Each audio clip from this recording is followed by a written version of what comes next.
Ang bus na ito sa Zamboanga del Norte ay buwis buhay na lumusong sa ilog, maitawid lamang ang mga pasahero. Nung una ay hanggang gulong lang ang tubig, pero bigla na lamang itong lumalim. Kaya naman nagsigawan ang mga pasahero.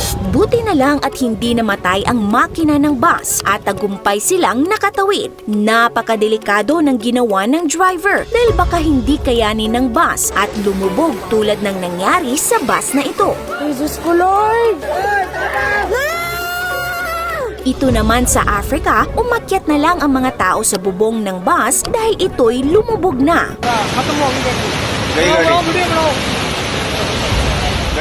Pero alam nyo ba na merong bus na lumulutang sa tubig? Ito ay tinatawag na amphibious bus o floating bus. Sa kalsada, umaandar ito tulad ng normal na bus. Pero kapag lumusong na ito sa tubig, nagtatransform ito na parang barko. Kahit napakalalim ng tubig, walang kaba itong lalakbayin ng floating bus. Ang isang ito nga ay sa kanal dumaan. Meron pang nakikipagsabayan sa mga barko at speedboats. Napakaganda ring tingnan ng Mount Fuji habang bumabiyahe ang floating bus na ito sa Japan. At ang iba ay meron pang mga super cute designs tulad ng mga pictures na ito. Marami ng bansa ang merong amphibious bus, isang bus na nakakapaglakbay sa lupa at tubig. Ginagamit ang bus na ito mainly para sa turismo. Tulad na lang sa Hamburg, Germany na tinatawag nilang Hafen City River Bus. Ito ang kanilang kauna-unahang amphibious bus. 36 na pasahero at 3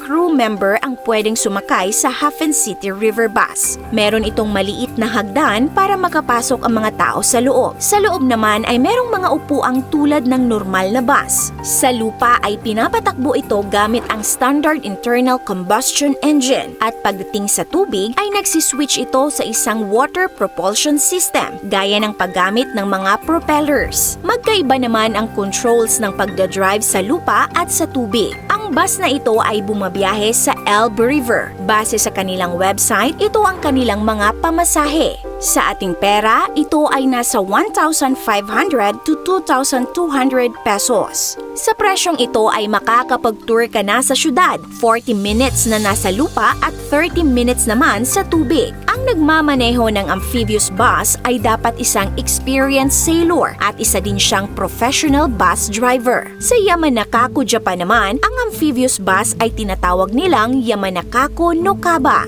Nag-o-offer sila ng tour kung saan ang mga turista ay mai-experience ang kalikasan. Makakapag-tour sila sa kagubatan kung saan makikita ang iba't ibang hayop at pagkatapos ay magda-dive ang bus sa Lake Yamanaka. Dito naman makikita ng mga turista ang napakagandang Mount Fuji habang bumabiyahe. Up to 40 passengers ang pwedeng sumakay dito. At ito naman ang kanilang presyo base sa kanilang website, which is nasa 145 to 837 pesos sa ating pera. Sa Rotterdam, Netherlands ay meron din. Tinatawag nila itong splash tours. Sa loob ng isang oras, ang mga turista ay makikita ang ganda ng Rotterdam at mai-experience ang spectacular dives sa River Maas. Ito naman ang kanilang presyo. Shinare nga ng ating kababayang si Inday Marge sa kanyang vlog ang kakaibang experience niya sa splash tours. Ang tagal namin nakauwi, ilang oras kami sa labas.